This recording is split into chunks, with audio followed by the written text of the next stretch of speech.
بسم اللہ الرحمن الرحیم۔ السلام علیکم، میجک وائس میں خوش آمدید۔ آج ہم جانیں گے حضرت یوسف علیہ السلام کے بارے میں، جو کہ اپنی خوبصورتی میں اپنی مثال آپ ہیں۔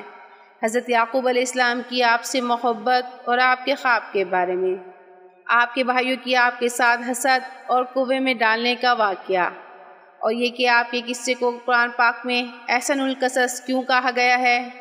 لیکن اس سے پہلے اگر آپ ہمارے چینل پہ نئے ہیں تو ہمارے چینل کو سبسکرائب کریں، بیل آئیکن کے بٹن کو کلک کریں تاکہ اس قسم کی معلوماتی ویڈیوز آپ تک بر وقت پہنچ سکیں، اور اگر آپ کو یہ ویڈیو پسند آئے تو لائک اور شیئر کریں۔ شکریہ۔ اب چلتے ہیں احسن القصص یعنی کہ حضرت یوسف علیہ السلام کے قصے کی طرف۔ آپ کا ذکر قرآن مجید میں مندرجہ ذیل مقامات پر ہے۔ پارہ نمبر 12 سورہ یوسف، پارہ نمبر 7 سورہ نام، پارہ نمبر 24 سورہ غافر۔ ان دو صورتوں میں صرف آپ کا نام آیا ہے، باقی سب ذکر سورہ یوسف میں ہے، جس کو قرآن پاک میں احسن القصص کہا گیا ہے۔ آپ کا نسب نامہ یوسف ابن یعقوب ابن اسحاق ابن ابراہیم علیہ السلام ہے۔ آپ کی والدہ راحل بنت لبان تھی۔ حضرت یعقوب علیہ السلام کو حضرت یوسف علیہ السلام سے بڑی محبت بلکہ عشق تھا، کسی وقت بھی ان کا جدا ہونا گوارا نہ کرتے تھے۔ حضرت یوسف علیہ السلام کی پیشانی میں نور نبوت چمکتا تھا، جس کو یعقوب علیہ السلام پہچانتے تھے، اس لیے ان سے محبت زیادہ تھی۔ سورہ یوسف کا شان نزول یہ ہے کہ ایک دن کفار مکہ نے سرور عالم صلی اللہ علیہ وسلم کے متعلق یہودیوں سے دریافت کیا کہ اس مدعی نبوت کو لاجواب کرنے کی کوئی صورت بتاؤ تاکہ ہم اس سے دریافت کریں اور یہ لاجواب ہو جائے۔ یہودیوں نے کہا کہ تم اس سے دریافت کرو، یعنی کہ حضور پاک صلی اللہ علیہ وسلم سے دریافت کرو کہ یعقوب کی اولاد شام سے مصر کیوں منتقل ہوئی، اور یوسف کے متعلق جو واقعات ہیں ان کی تفصیل کیا ہے۔ اگر یہ نبی ہوا تو بتا دے گا، ورنہ نہیں۔ تو کفار مکہ نے یہ دونوں سوال جناب سرور عالم صلی اللہ علیہ وسلم کے سامنے پیش کر دیے۔ آپ نے وحی الہی کے ذریعے سب جواب دے دیے، جیسے کہ ارشاد ربانی ہے، یہ روشن کتاب کی آیتیں ہیں، ہم نے قرآن کو عربی میں نازل کیا ہے تاکہ تم سمجھ لو۔ اے پیغمبر، ہم اس قرآن کے ذریعے جو ہم نے تمہاری طرف بھیجا ہے ایک نہایت اچھا قصہ سناتے ہیں، اور تم اس سے پہلے بے خبر تھے۔ ان واقعات کا حاصل یہ ہے کہ جب حضرت یعقوب علیہ السلام اپنی تمام اولاد میں سے حضرت یوسف علیہ السلام سے بے حد محبت رکھتے تھے، تو باقی بھائیوں کے لیے یہ نہایت شاق اور ناقابل برداشت تھا۔ وہ ہر وقت اس فکر میں ہوتے تھے کہ حضرت یعقوب علیہ السلام کی دلی محبت حضرت یوسف علیہ السلام سے نکال دی جائے۔ اسی دوران حضرت یوسف علیہ السلام نے خواب دیکھا کہ 11 ستارے اور چاند سورج میرے سامنے سجدہ کر رہے ہیں۔ حضرت یعقوب علیہ السلام نے جب یہ خواب سنا تو سختی سے آپ کو منع فرمایا کہ یہ خواب کسی اور کو نہ بتانا، کہیں ایسا نہ ہو کہ اس کو سن کر تیرے بھائی برائی سے پیش آئیں، اس لیے کہ شیطان انسان کا کھلا دشمن ہے، یعنی تیرا یہ خواب تعبیر میں بہت صاف ہے۔ جب یعقوب علیہ السلام نے اپنے پیارے فرزند کا خواب سن کر بہت خوش ہوئے، لیکن کسی طریقے سے بھائیوں کو بھی پتہ چل گیا۔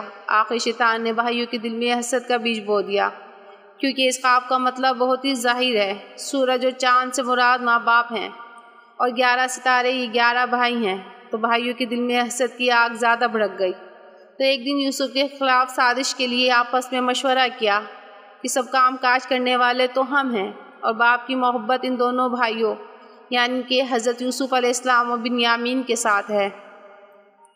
حضور پاک صلی اللہ علیہ وسلم نے فرمایا، سب لوگوں میں زیادہ بزرگ یوسف علیہ السلام ہیں، جو خود نبی، جن کے والد نبی، جن کے دادا نبی، جن کے پردادا نبی اور خلیل اللہ تھے۔ ابن عباس رضی اللہ عنہ فرماتے ہیں کہ نبیوں کے خواب وحی الہی ہوتے ہیں۔ اس خواب کی تعبیر 40 سال کے بعد ظاہر ہوئی، جب حضرت یوسف علیہ السلام نے اپنے ماں باپ کو تخت شاہی پر بٹھایا اور 11 بھائی آپ کے سامنے سجدے میں گر پڑے۔ اس وقت یوسف علیہ السلام نے فرمایا، اے میرے مہربان ماں باپ، دیکھیے آج پروردگار عالم نے میرے خواب کو سچا کر دکھایا۔ آپ کے بھائیوں نے جب باپ کی زیادہ مہربانی حضرت یوسف علیہ السلام پر دیکھی تو بے قرار ہو کر اس کو دکھ دینے پر کمر بستہ ہو گئے۔ پھر سب نے مصلحت کرنے کے بعد اپنے والد کے آگے عرض کی کہ اگر آپ چھوٹے بھائی حضرت یوسف علیہ السلام کو ہمارے ساتھ روانہ کریں، کیا ہم مل کر سیر کریں اور دل سے غم دور کریں۔ حضرت یعقوب علیہ السلام نے فرمایا کہ میری وابستگی اس فرزند سے ایسی ہے کہ اگر مجھ سے جدا ہو گئے تو میرا دل مغموم رہے گا، اور اگر تم اس سے غافل ہو جاؤ تو بھیڑیا کھا جائے گا۔ انہوں نے کہا، بھیڑیے کی کیا مجال کہ وہ ہمارے ہوتے ہوئے اس کو کھا لے، ہم ایک زبردست جماعت ہیں، بھیڑیا کیسے کھا سکتا ہے؟ آخر منت سماجت سے حضرت یعقوب علیہ السلام سے حضرت یوسف علیہ السلام کو لے گئے۔ جب باپ کے سامنے تھے تو پیار و محبت سے پیش آئے، لیکن جب باپ کی نگاہوں سے پوشیدہ ہو گئے تو حضرت یوسف علیہ السلام کے ساتھ ان کا رویہ سخت ہو گیا۔ حضرت یوسف علیہ السلام جس بھائی کی منت کرتے وہی بیگانہ ہو جاتا اور سخت جواب دیتا۔ آخر یوسف نے یہودا کی منت و زاری کی تو اس کا دل نرم ہو گیا اور کہنے لگا کہ میں یوسف کے قتل کا مشورہ ہرگز نہ دوں گا، میری رائے یہ ہے کہ واپس لے جا کر والد کے حوالے کر دو۔ سب نے کہا کہ یوسف ہمارے ظلم و زیادتی کا والد سے ضرور ذکر کرے گا۔ آخر سب اس رائے پر متفق ہوئے کہ یوسف کو کنویں میں ڈال دیتے ہیں، یا تو خود مر جائے گا یا کوئی نکال کر لے جائے گا۔ آخر سب بھائیوں نے ایذا دینی شروع کر دی، برا بلا کہتے رہے، مارتے پیٹتے ہوئے کنویں کے پاس لے گئے جو کتنے ہی عرصے سے خشک پڑا ہوا تھا، پانی کا نام و نشان نہیں تھا۔ پھر یوسف علیہ السلام کے ہاتھ رسی سے باندھ کر کنویں میں ڈالنا چاہا۔ حضرت یوسف علیہ السلام ہر ایک کے دامن کے ساتھ چمٹتے اور رحم کی درخواست کرتے، لیکن ہر ایک دھکا دے کر ہٹا دیتا۔ پھر جب حضرت یوسف علیہ السلام مایوس ہو گئے، سب نے مل کر مضبوط رسی سے ان کو باندھ کر کنویں میں لٹکا دیا۔ حضرت یوسف علیہ السلام نے کنویں کا کنارہ ہاتھوں سے پکڑ لیا، لیکن بھائیوں نے انگلیوں پر مار مار کر ہاتھوں کو چھڑا دیا۔ پھر انہوں نے رسی کاٹ دی تو حضرت یوسف علیہ السلام کنویں کی تہہ پر جا گرے۔ کنویں کے درمیان میں ایک پتھر تھا جس پر آپ آ کر کھڑے ہو گئے۔ اس مصیبت اور سختی کے وقت اللہ تعالیٰ نے حضرت یوسف علیہ السلام کو وحی کے ذریعے تسلی دی کہ آپ کا دل مطمئن ہو جائے، آپ صبر و سہارے سے کام لیں، اپنے بھائیوں پر خدا تجھے غلبہ دے گا، اگرچہ بھائی تجھے پست کرنا چاہتے ہیں لیکن خدا تجھے بلند کرنا چاہتا ہے۔ پھر بھائیوں نے حضرت یوسف علیہ السلام کی قمیص جو کنویں میں گراتے وقت نکال لی تھی، بکری کا بچہ ذبح کر کے خون سے داغدار کر کے والد کے آگے روتے ہوئے پیش کیا کہ یوسف کو بھیڑیا کھا گیا ہے۔ سب کچھ کیا مگر قمیص سے ہی سالم تھی، اگر بھیڑیا کھاتا تو قمیص بھی پھٹ جاتی اور ریزہ ریزہ ہو جاتی۔ قمیص سے ہی سالم دیکھ کر فرمایا کہ میں صبر کروں گا۔ ادھر حضرت یوسف علیہ السلام کنویں میں پریشان تھے اور حضرت یعقوب علیہ السلام نے ادھر سارا دن رنج و غم میں گزارا۔ جب سورج غروب ہوا تو ایک لونڈی کو ساتھ لے کر بیٹوں کے راستے پر گئے اور آگے سے بیٹے روتے ہوئے آئے۔ حضرت یوسف علیہ السلام ان میں نظر نہ آئے تو وہاں ہی بے ہوش ہو کر گر گئے۔ یہودا اٹھا کر گھر لایا، ساری رات بے ہوش رہے اور صبح کو ہوش میں آئے۔ پھر دریافت کیا تو بیٹوں نے کہا کہ یوسف کو بھیڑیا کھا گیا ہے۔ پھر بے ہوش ہو گئے۔ پھر جب ہوش میں آئے تو فرمایا، اے عزیزو، میرا نور چشم کہاں ہے؟ پھر بے ہوش ہو گئے۔ ہوش میں آنے کے بعد روبیل یا روئیل نے کہا، اے میرے باپ، اللہ تعالیٰ آپ کو صبر جمیل عطا فرمائے، یوسف کو تو بھیڑیا کھا گیا ہے۔ پیرہان کو دیکھا تو فرمایا، پیرہان تو سالم ہے، عجیب بھیڑیا تھا کہ یوسف کو تو کھا گیا، مگر پیرہان کو کچھ بھی نہ ہوا، جاؤ اس بھیڑیے کو پکڑ لاؤ۔ حضرت یوسف علیہ السلام کے بڑے بھائی پہلوان تھے، ایک بھیڑیا انہوں نے پکڑا اور اس کا منہ خون آلود کر کے لائے۔ حضرت یعقوب علیہ السلام نے بھیڑیے کو مخاطب کر کے کہا کہ تو نے میرے بیٹے کو کھا لیا ہے۔ بھیڑیے نے خدا کے حکم سے فصیح زبان سے کہا، السلام علیکم یا نبی، خدا کی پناہ مجھ سے یہ فعل صادر نہیں ہوا، ہماری تو یہ مجال بھی نہیں کہ آپ کی بکریوں کا تصرف کریں، آپ کے فرزند عزیز کا قصد کیسے ہو سکے گا، ہم پر تو پیغمبروں کا گوشت حرام ہے۔ یعقوب علیہ السلام نے اپنے بیٹوں سے کہا کہ کام تمہارے نفس امارہ نے کیا ہے۔ پھر حضرت یعقوب علیہ السلام جنگل میں چلے گئے اور ہر جگہ فریاد و زاری کرتے رہے کہ حضرت جبرائیل علیہ السلام تشریف لائے اور فرمایا، اے اللہ کے نبی، آپ کی فریاد و زاری سے آسمان کے فرشتے بھی رو رہے ہیں، اتنی بے صبری انبیاء کے لیے مناسب نہیں۔ پھر حضرت یعقوب علیہ السلام نے کہا، فصبر جمیل واللہ المستعان علی ما تصفون۔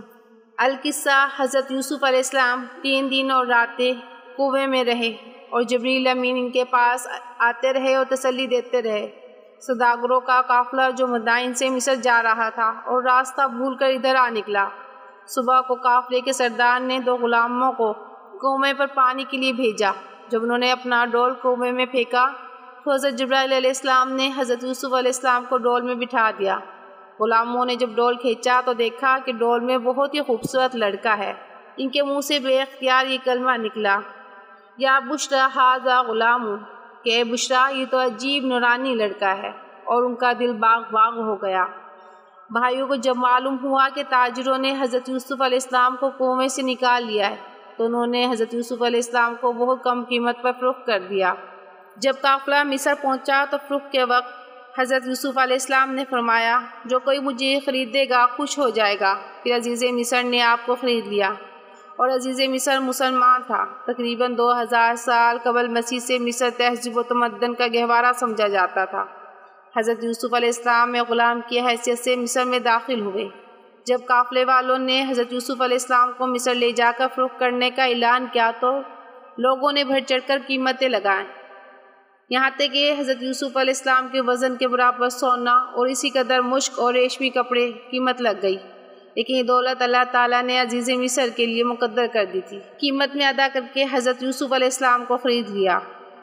پروردگار عالم کی قدرت دیکھو اور معجزہ نمائی کہ حضرت یوسف علیہ السلام ایک غلام کی حیثیت سے مصر میں آئے اور ایک متمدن اور صاحب شوکت و حشمت رئیس عزیز مصر کے گھر پہنچے تو اپنی عصمت مآب زندگی، امانت و سلیقہ مندی کے پاک و صاف کی بدولت اس امیر اور رئیس کی آنکھوں کا تارا اور دل کے مالک بن گئے۔ پھر وہ اپنی بیوی سے کہہ دیتا ہے کہ دیکھو اس کو عزت سے رکھنا، غلاموں جیسا رویہ اس کے ساتھ نہ کرنا، یہ فائدہ مند ہے، اس سے ہمیں فائدہ پہنچے گا۔ بہرحال عزیز مصر نے حضرت یوسف علیہ السلام کے ساتھ غلاموں جیسا معاملہ نہیں کیا، بلکہ اولاد کی طرح عزت و احترام سے رکھا اور اپنی ریاست اور دولت کا مختار بنایا اور گھریلو زندگی کی ذمہ داریاں ان کے سپرد کی، ان سب کا امین بنایا۔ ربنا تقبل منا انک انت السمیع العلیم۔